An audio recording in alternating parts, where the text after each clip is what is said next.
y amén. Bien, vamos a Colosenses 2, vamos a estar ahí nuestro texto base.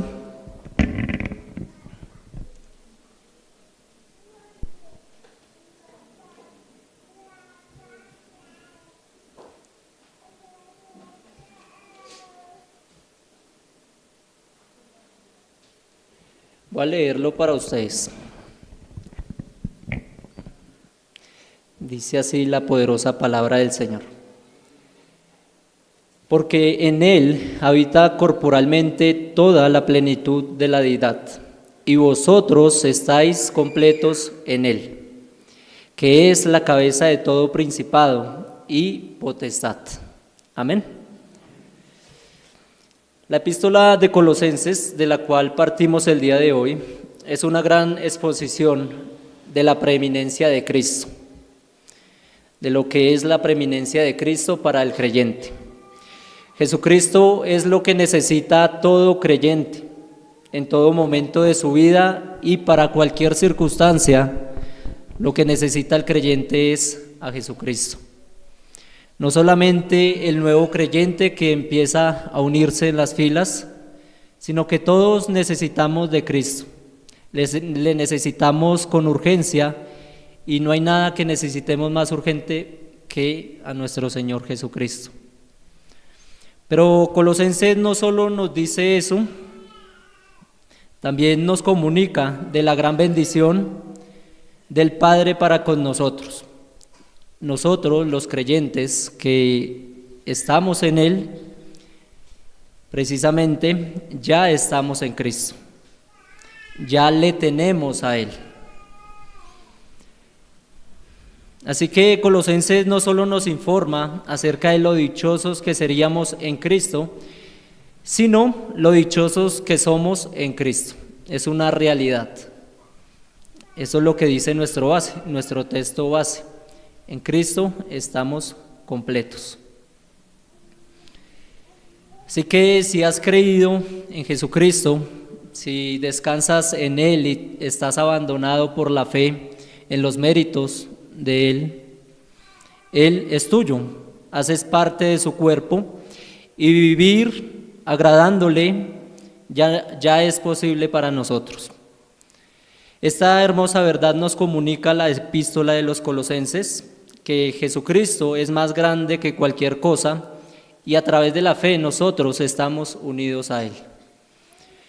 Ahora bien, el capítulo 2, el apóstol está hablando de diversas propuestas de algunos que con filosofías y prácticas tradicionales que aparentaban sabiduría y piedad, pretendían mortificar las pasiones de la carne. Eso es lo que nos está comunicando ahí esa porción del capítulo 2. Los deseos pecaminosos que se levantan en el interior del cristiano, pues vendrían a ser solucionados a través de prácticas humanas. Y una vez el apóstol Pablo presenta a Jesucristo como suficiente en este caso. Dice, no es necesario las prácticas humanas ni las tradiciones de los hombres.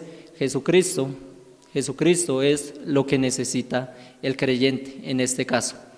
Así que el apóstol hace mención principalmente de su grandeza, nos comunica diciendo que en Él habita corporalmente toda la plenitud de la deidad, que Él es la cabeza de todo principado y de toda potestad, nos está diciendo. Es decir, que Él está por encima de todo. Y luego pasa a decir qué relación grande tiene esta realidad de Cristo con el creyente. ¿Cuál es la relación que hay entre esa grandeza de Cristo con el creyente? Así que el apóstol va y nos dice, allí habla de la unión que ha recibido el creyente con Cristo y los beneficios que esto le trae. Que resumiendo un poco, el apóstol nos dice, vosotros estáis completos en Él. Vosotros estáis completos en Él. El creyente está completo en Cristo. Esta es una verdad muy sencilla.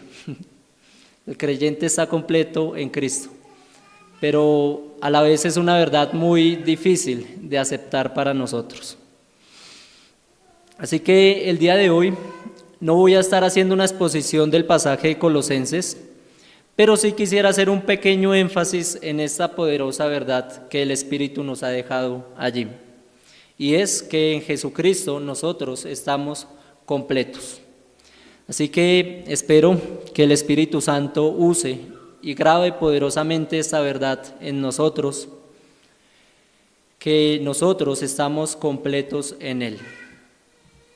Algún filósofo dijo que la vida del hombre es un ciclo de tristeza en donde el hombre cambia de estado solamente para encontrar decepción. Entonces, él básicamente dice que la vida del hombre se trata en un circuito muy sencillo entre deseo, logro y decepción.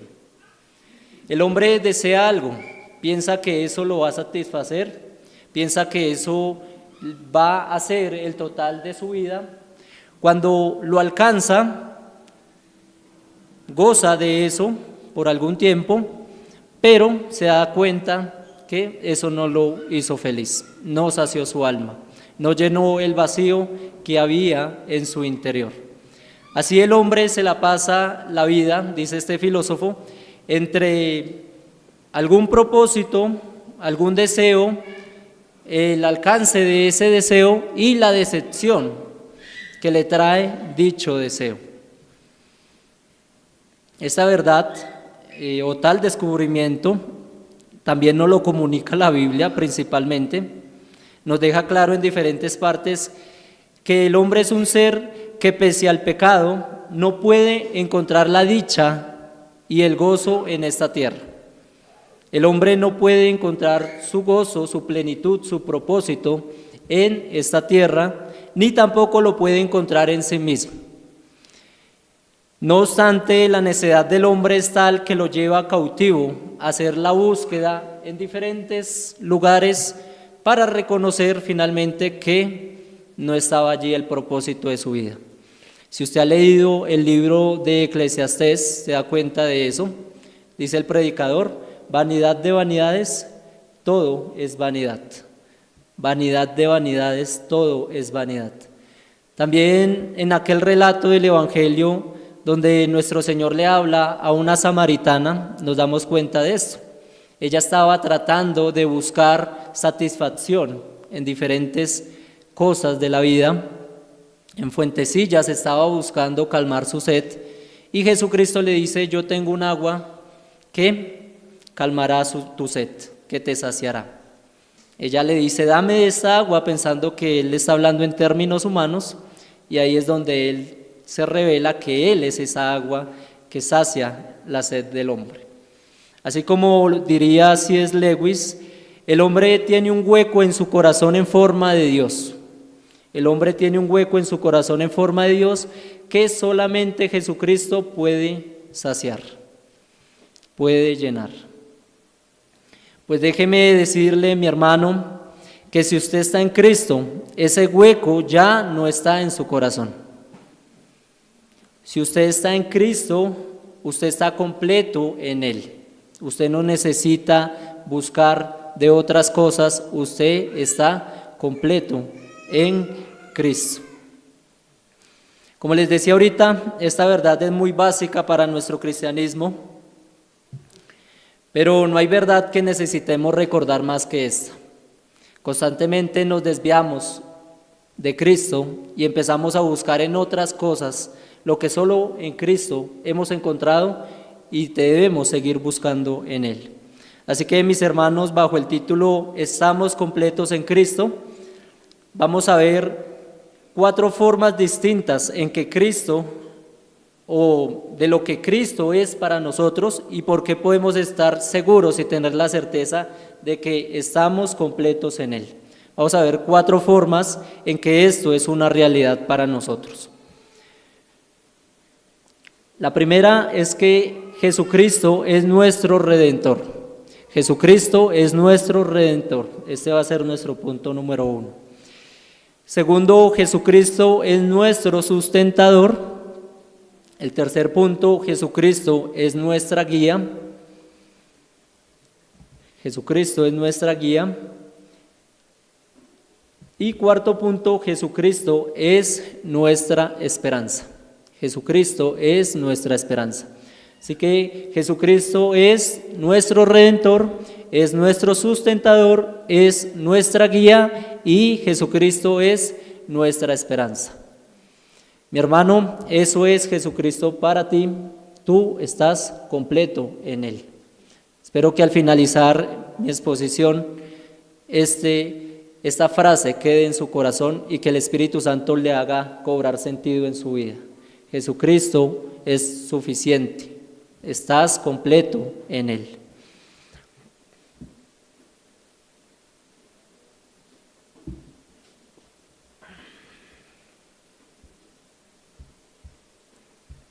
Vamos a nuestro primer punto. Jesucristo es nuestro Redentor. En primer lugar, Jesucristo es el Redentor del creyente. No hay algo que traiga más alivio para el hombre, o debería ser, que esto. Jesucristo es el Redentor del creyente. Tener un Redentor es tenerlo todo. Por eso parto desde ese primer punto. Jesucristo es nuestro Redentor. Y quiero que vaya a Colosenses 1, en el versículo 13 y 14.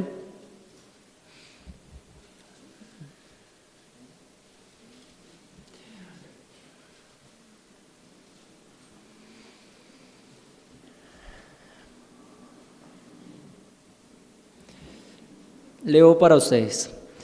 El cual nos ha librado de la potestad de las tinieblas y trasladado al reino de su amado Hijo, en quien tenemos redención por su sangre, el perdón de pecados. Si nota en qué estado está el verbo tener, en quien tenemos. Es una acción ya terminada, es algo que ya pasó. El creyente tiene un redentor. Tenemos redención por su sangre, el perdón de pecados. Jesucristo nos libró de la suerte que el pecado nos había otorgado. Pese que el pecado entró al mundo y con él la muerte, y puesto que todos pecamos, irremisiblemente todos debíamos morir. Este morir no se limita solamente a la muerte física, era una muerte completa, una separación total de Dios, experimentada en parte en esta tierra y completada en el siglo venidero, donde el alma debería enfrentar una eternidad alejada de su Creador.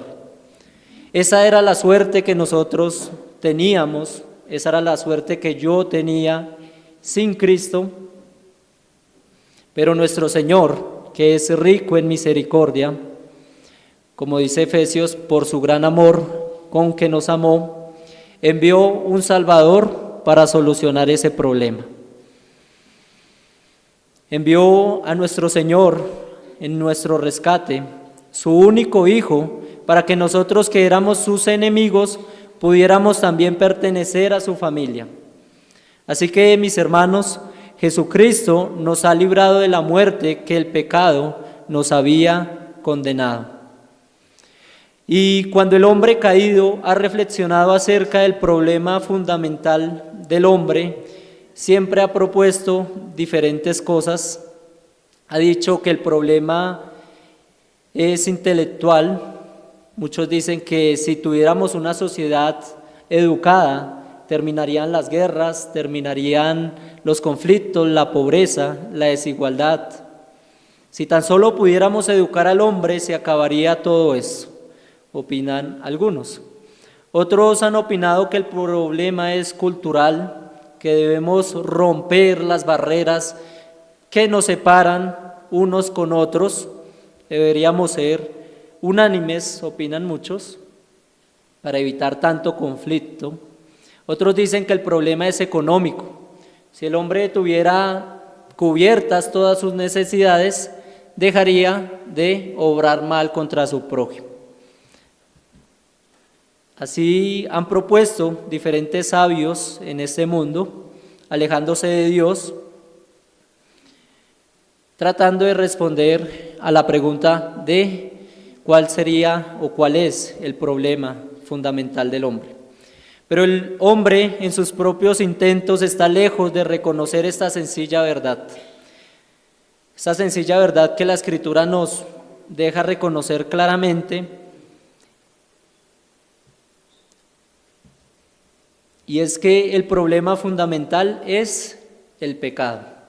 El pecado es el problema fundamental de la humanidad.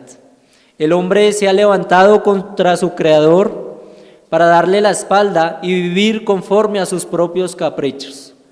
Esto lo ha hecho un enemigo de Dios, el Dios todopoderoso que lo creó, aquel Dios santo y justo que lo va a condenar por su rebelión. Este es el problema fundamental de la humanidad. El hombre le ha dado la espalda a Dios y algún día tendrá que dar cuentas ante su tribunal por ello. Este es el problema de la humanidad. Y esta era la condición desoladora que nosotros teníamos sin Cristo. Nosotros éramos enemigos de Él. Nosotros éramos enemigos de Dios, estábamos alejados de Él. Lo mismo que los demás. Solo nos esperaba unos cuantos años y la sentencia de muerte eterna sería sobre nosotros. Pero nuevamente el Señor irrumpió nuestro caminar y se interpuso ante la ira de Dios. Él pagó el precio que nuestra maldad debería sufrir, esa justicia que requería el Dios Santo, muriendo una muerte de condenación que nuestro pecado nos merecía a nosotros. Como dice Colosenses, nos ha librado de la potestad de las tinieblas y trasladado al reino de su Hijo.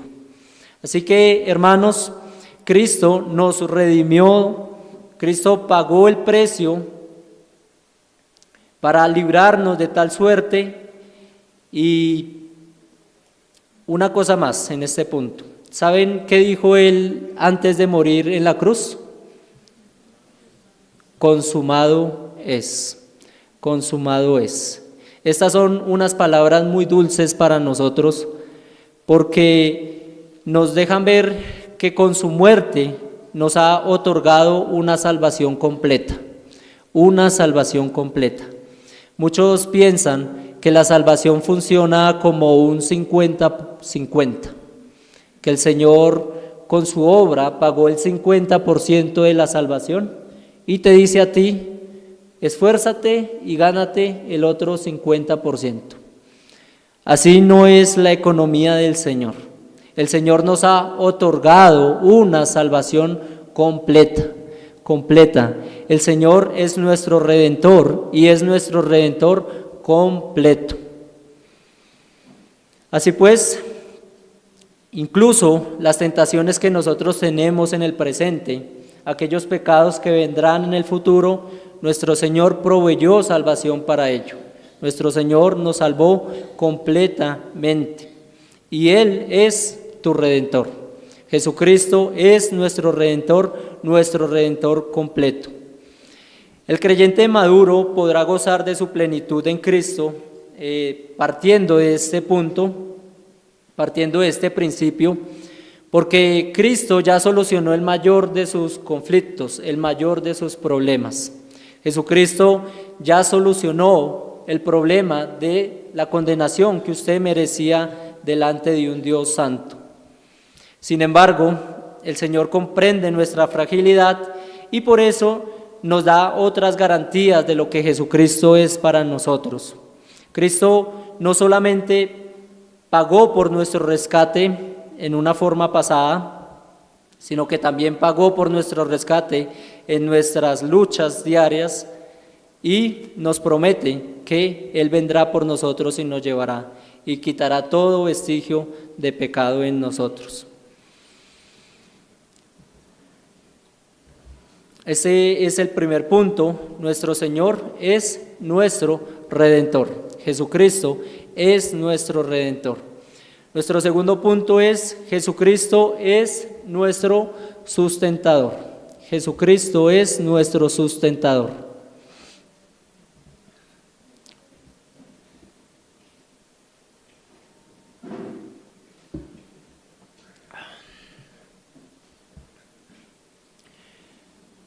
De seguro que ustedes ya han estudiado allí en la confesión de fe, donde nos enseñan que nuestro Dios gobierna, sustenta, dirige todas las cosas, sustenta, sostiene, dirige y gobierna todas las cosas que existe con su gran poder.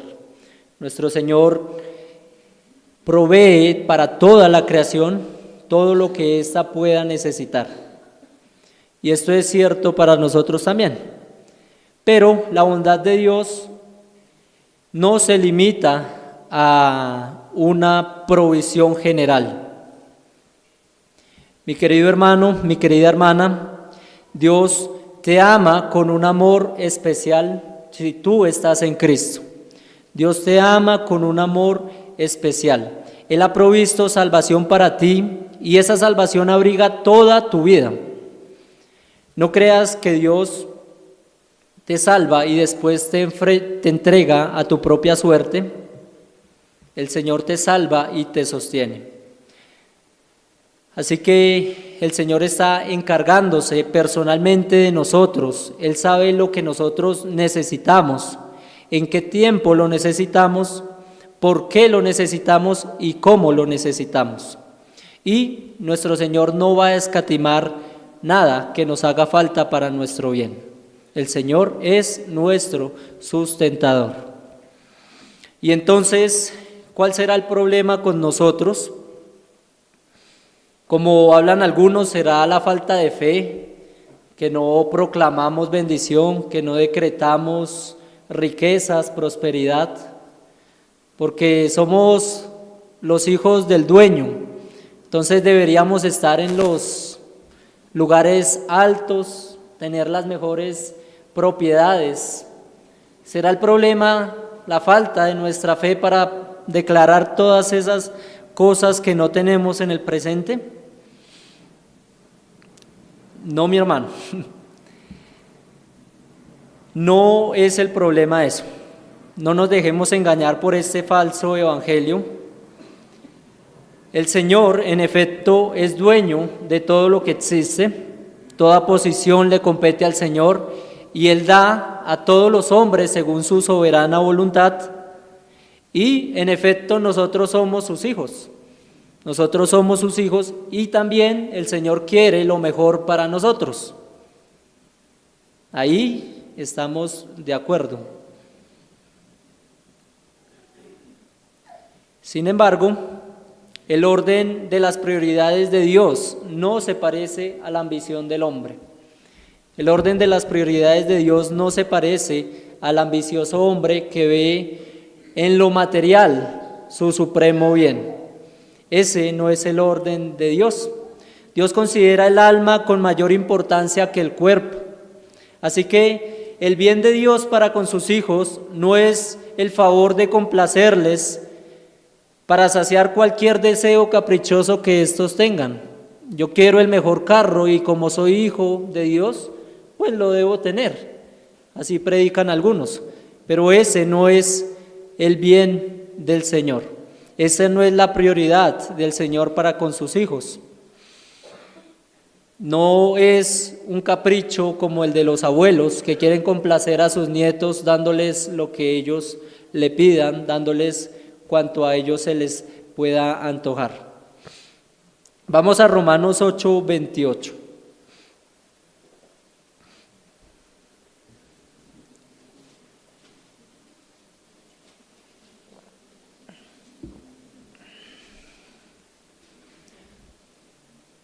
Este pasaje nos dice: y sabemos que a los que aman a Dios, todas las cosas les ayudan para bien. Esto es, a los que conforme a su propósito son llamados. Así que, mis hermanos, el problema no es ese materialismo que muchos profesan.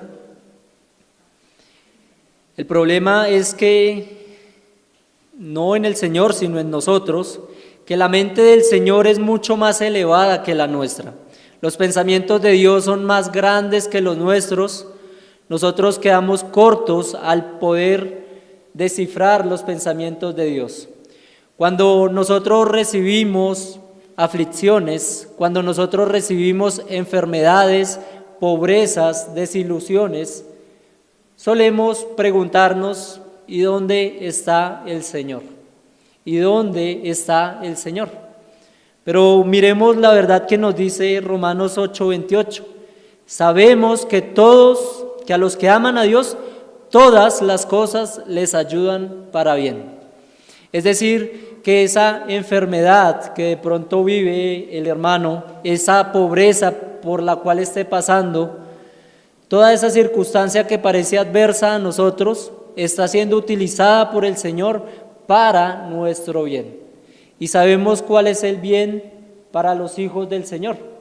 El bien para los hijos del Señor es su santificación, es hacerlos cada vez más a la imagen de Jesucristo, es quitarles esa cara de pecado que traen, esa imagen de pecado, y poner en ellos la imagen de Cristo. Ese es el bien del Señor. Así que nuestro Señor es sustentador, y su sustento muchas veces no se va a ver como nosotros lo quisiéramos. Su sustento nunca o no siempre se va a ver de la forma que nosotros nos gustaría. Muchas veces a través de enfermedades, a través de la pobreza misma, el Señor va a sustentarnos, porque Él sabe que eso es lo que nosotros necesitamos. Si nosotros esperamos en Él, si nosotros confiamos en Él, tenemos la certeza de que Él se encargará de nuestras vidas, y lo que recibamos en esta vida es su voluntad, es parte de su providencia. Así que, mis hermanos, nuestro Señor es nuestro proveedor, aunque las circunstancias muchas veces parezcan que no lo es. Y además de eso, el Señor nos ha dicho que busquemos su reino y su justicia. Ahí en Mateo 6 nos dice nuestro Señor que busquemos su reino y su justicia, y que todas las cosas le serán añadidas. Si tú buscas el reino del Señor, si tú estás enfocado en encontrar la justicia del Señor, puedes tener la tranquilidad que el Señor te está proveyendo. Él sabe, Él reconoce tu necesidad, y Él te da conforme a tu necesidad. De pronto tú pienses que necesitas una cosa, pero el Señor te ha dado la porción que tú necesitas verdaderamente. Por eso deberíamos estar agradecidos en Él y reconocer detrás de cualquier circunstancia que nosotros vivamos que Él es nuestro sustentador. Y además de eso, agreguémosle el tercer punto: Jesucristo es nuestro guiador. Jesucristo es nuestro guiador. Nuestro Señor es redentor, también es nuestro sustentador, y además de eso es nuestro guiador. Jesucristo es nuestro guiador. En algunas conversaciones que he tenido con diferentes personas, les he hecho preguntas. Cuando quiero evangelizar a alguien, le hago varias preguntas para conocerlo y saber por dónde poder predicarle el evangelio. Y casi siempre le hago preguntas de tipo de la eternidad, de tipo de qué cree acerca de las cosas futuras, de la condenación. Y muchas veces precisamente les pregunto acerca del propósito de sus vidas. ¿Qué propósito tiene tu vida cuando descubro que no cree en nadie, que como que la vida no le importa mucho? Bien, en la mayoría de casos me encuentro con que a las personas de nuestro tiempo les importa poco pensar en el propósito de sus vidas, sino nada. Entonces, ¿cuál es el propósito de tu vida? Les pregunto, no sé, vivir. Ellos están aquí para vivir simplemente sin un aparente propósito. Pero esto no es lo triste es encontrar esa actitud dentro de la iglesia. Aquel creyente que no tiene propósito, que camina como detrás de la multitud y no reconoce cuál es su fin en esta tierra, cuál es de pronto su fin último. Y lo cierto, mis hermanos, es que el Señor no nos ha dejado en esa incertidumbre que tiene el mundo, en esa falta de sentido con la que se tiene que enfrentar el hombre que rechaza al Señor. El cristiano es una persona que ha recibido la luz del Espíritu Santo para reconocer la realidad de las cosas según la revelación de Dios. Así que, mis hermanos, el Señor no nos ha dejado en ignorancia ni en necedad de nuestras propias mentes, y Él mismo se pone como una lumbrera delante de nuestros caminos y nos guía en esta vida para nosotros reconocer cuál es nuestro propósito y por dónde ir en este mundo. Así que nuestro Señor es nuestro guiador, nuestro Señor es nuestro guiador. El Señor ha querido revelar todas las cosas que nos son necesarias para que nosotros podamos vivir conforme a sus propósitos mientras pasamos por esta tierra. Y esa es una de las labores de nuestro Señor. Nuestro Señor es nuestra guía. En el templo, en el tabernáculo antiguo, había una sola lumbrera, el candelabro o el candelero, y esa lumbrera era lo que iluminaba el templo. Pues esa lumbrera era un tipo de Jesucristo, que era la luz, y Jesucristo expresamente se revela en los evangelios como la luz. Yo soy la luz del mundo, dice Él, yo soy la luz del mundo, y el que me sigue no andará en tinieblas. Así que la ilustración bíblica aquí es la realidad de que el hombre está ciego, el hombre está revestido de oscuridad, y Jesucristo es la luz que guía al hombre en los propósitos del Señor. Así que nuestro Señor es nuestra guía.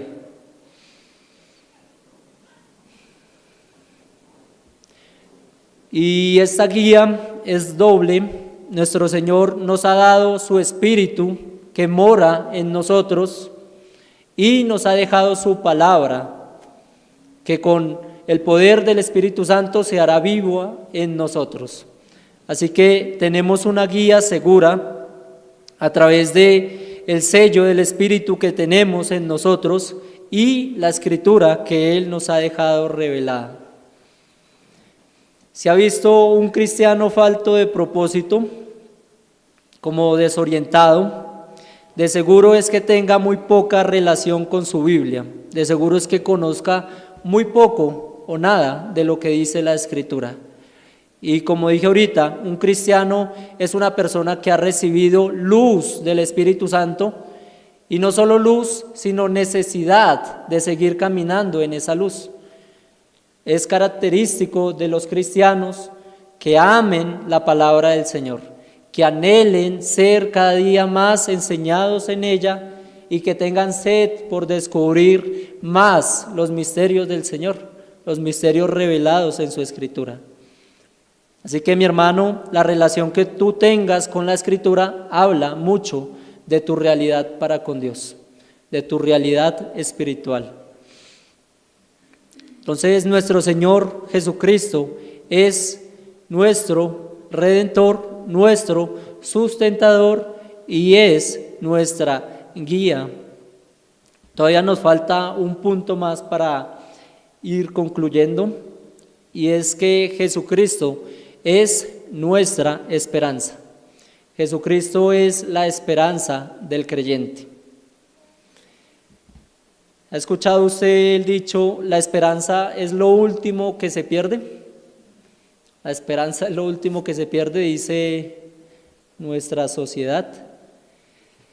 Cuando tú hablas con los hombres modernos, con la filosofía moderna que impera, te das cuenta que parece como que la esperanza ya se perdió, como que lo último que se pierde ya se ha perdido en estos hombres. Parece como que el hombre ha perdido el sentido, el propósito, y aunque no todos tengan esta realidad, no faltará algún aventurero soñador que aún tenga esperanza en algo vano de esta tierra, pero en el mejor de los casos, esta esperanza también, como decíamos ahorita, va a traer decepción a este corazón. Así que cuando yo conozco a estas personas, usualmente les pregunto también acerca de cuál es la esperanza que ellos tienen, cuál es la esperanza del futuro que les depara a ellos. Y estas personas normalmente pues no tienen mucha respuesta en este punto. No tienen muchas respuestas porque parece como que se han quedado sin esperanzas. Y como dije ahorita, esto es muy triste porque por más que uno se esfuerce en relatarles las realidades bíblicas, en argumentarles bíblicamente e incluso razonablemente, estas personas siguen apáticas y no nace ninguna esperanza, no brota ninguna esperanza en ellos. Tal desesperanza caracteriza al hombre contemporáneo. Por nada estamos en uno de los tiempos donde se ven más suicidios. Yo creo que también debido a eso, y eso lo podemos corroborar con el hombre moderno, el hombre parece que se ha quedado sin ninguna esperanza.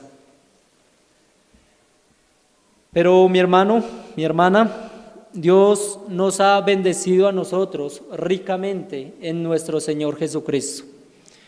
El Señor, a través de su palabra, nos ha dado mucha esperanza.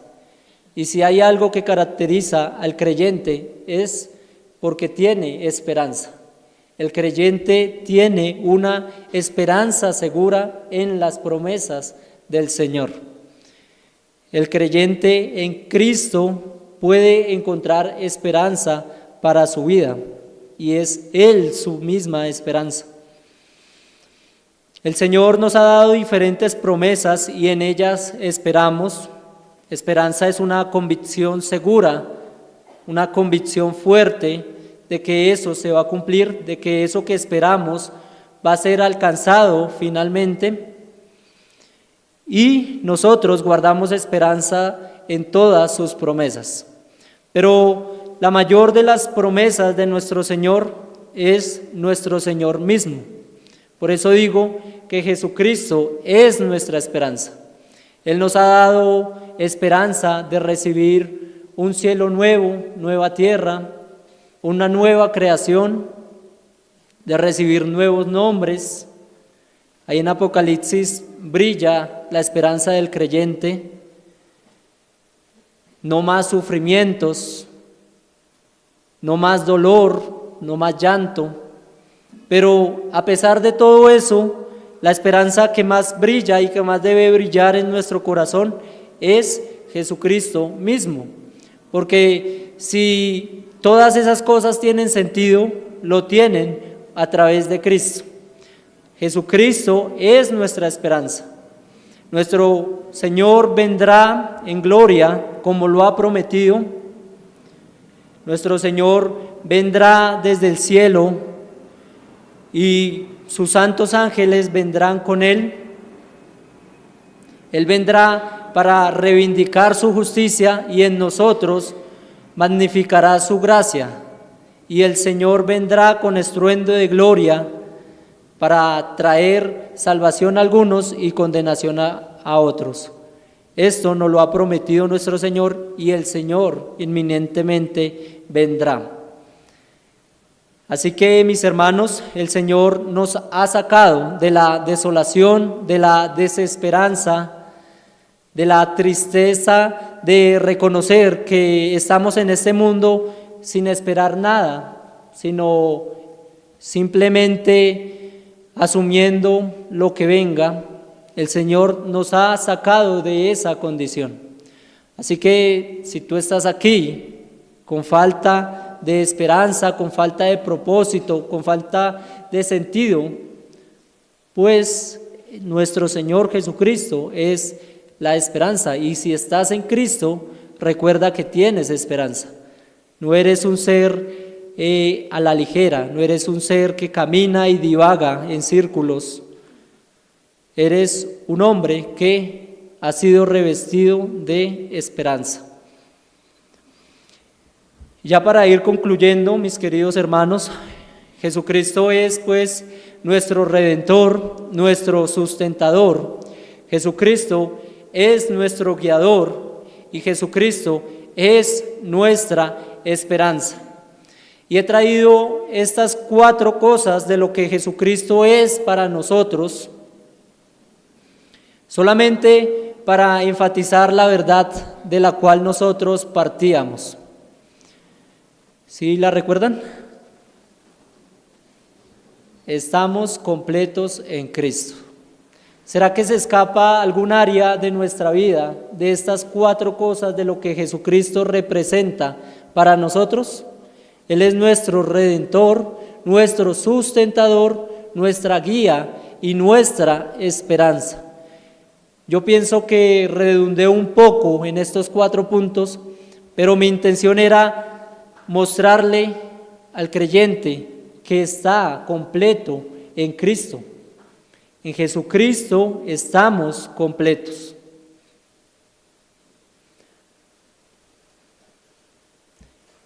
Así que mi hermano, mi hermana, lo único que he tratado de hacer el día de hoy es centrar su atención en ello.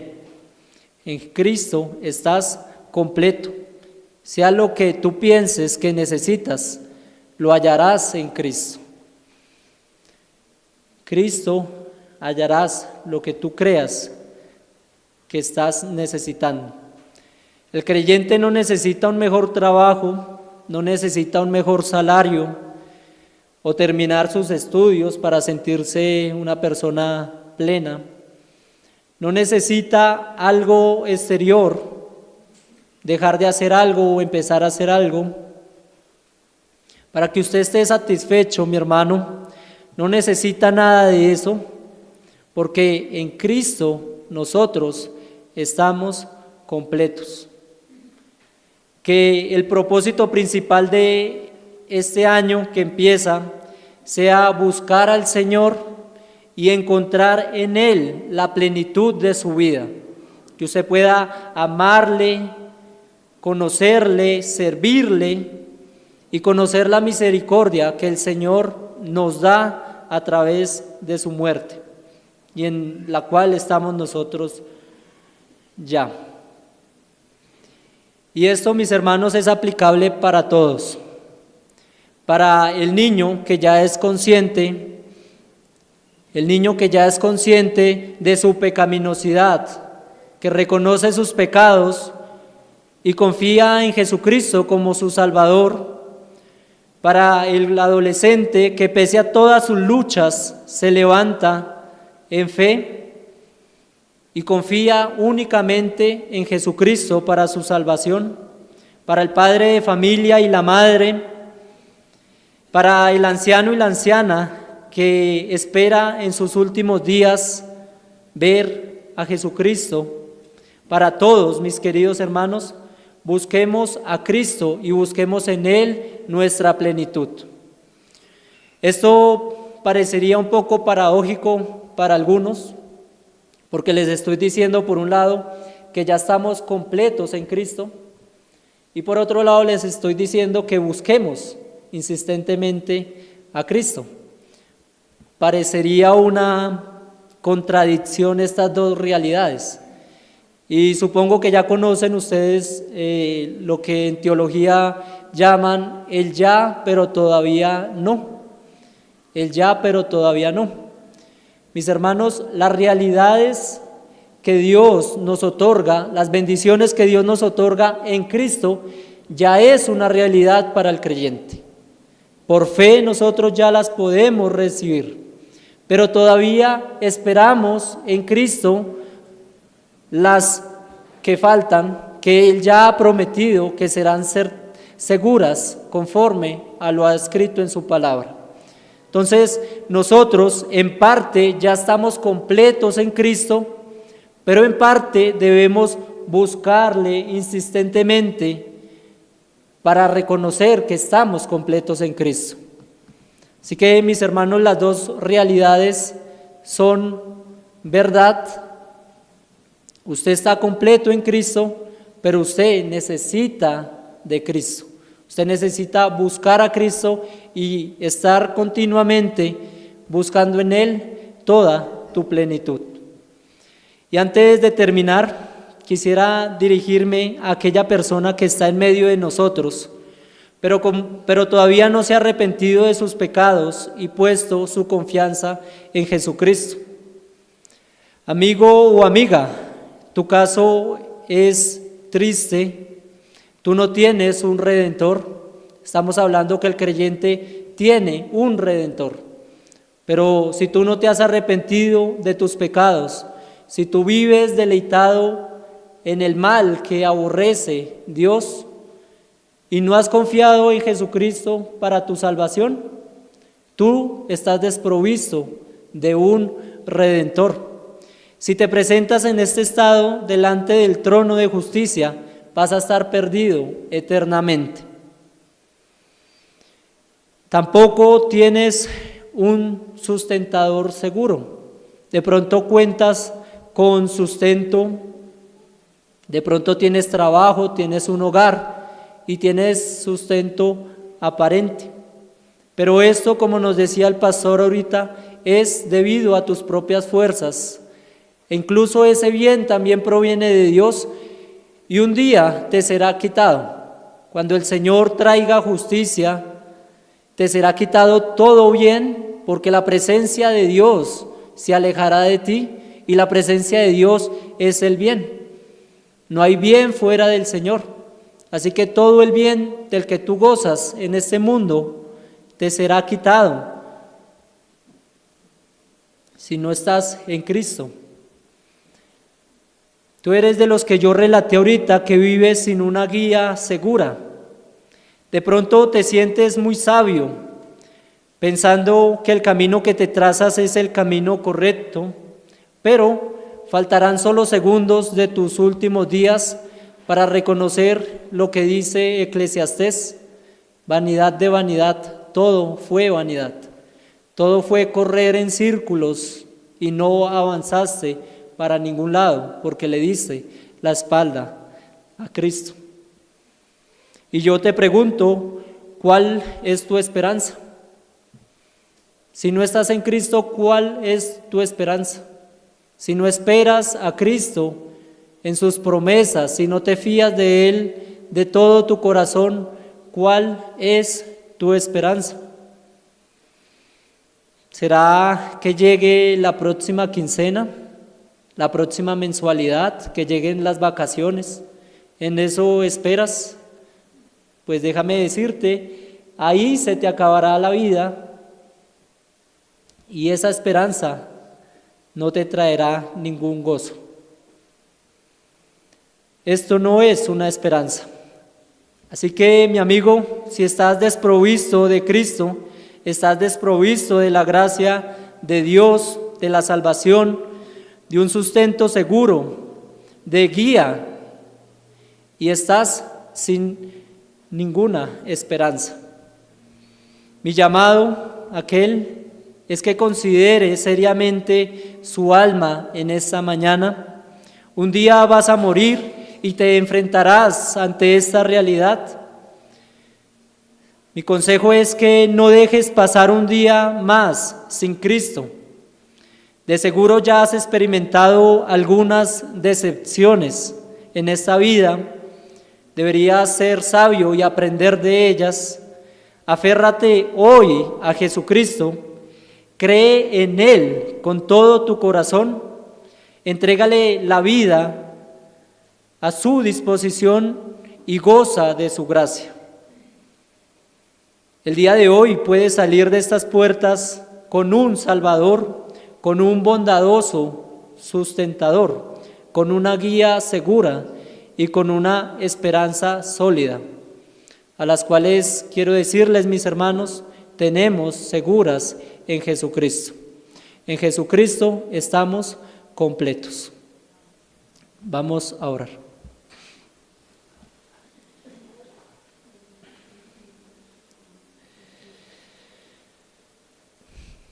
Padre, te rogamos, Señor, que nos hagas conscientes de esta realidad. Tú inspiraste al apóstol Pablo cuando dijo a los colosenses: y en Él estáis completos. Señor, sabemos que esto es cierto también para nosotros, porque creemos en nuestro Señor Jesucristo. Padre, ilumina esta realidad en nuestros corazones, Señor. Señor, que la simpleza de estas palabras no sea un impedimento para considerar seriamente esta doctrina, Señor. Te agradecemos porque en Jesucristo ya nos has completado, Señor. Ya tenemos nuestro todo, Padre. Ayúdanos a profundizar más en este año, en la plenitud que tenemos en Cristo. Danos la gracia a cada uno, Señor, para reconocer que en Jesucristo estamos completos. Gracias te damos, mi Señor. Haznos más consciente de la plenitud en la que nos ha revestido nuestro Salvador. Te rogamos esto en los méritos de nuestro bondadoso Salvador, Jesucristo. Amén y amén.